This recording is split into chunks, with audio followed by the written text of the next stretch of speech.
உங்க மேல அந்த அபிஷேகத்தை ஆண்டு ஊட்டுவார். அந்த அபிஷேகம் கடந்து வந்து விட்டால், அந்த அக்னி கடந்து வந்து விட்டால் வாழ்க்கை மாறி விடுங்க.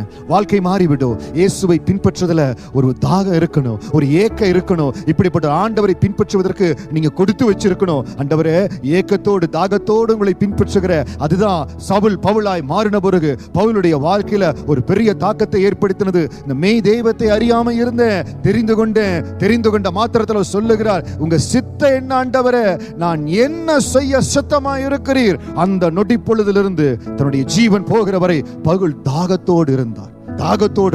இன்றைக்கு அந்த தாகம் உங்களை பற்றி பிடிக்கும்படியா ஜெபிக்க போறேன். அந்த ஏக்கம் உங்க இருதயத்துல வரும்படியா ஜெபிக்க போறேன். நானும் ஏசப்பாவுக்காக எழும்பணும். நான் இருக்கிற இடத்துல ஏசப்பாவுக்காக நான் ஊழியத்தை செய்யணும். நான் என்னுடைய ஆண்டவரை எந்த தேசத்துல எந்த பட்டணத்துல உங்களை வைத்திருக்காரோ அந்த இடத்துல அக்னி ஜுவாலையா கர்த்தர் உங்களை பயன்படுத்தணும். இந்த ஒரு வாழ்க்கை தேவனுக்கு ஒப்புக் கொடுக்கப்பட்ட வாழ்க்கையா இருக்கணும்.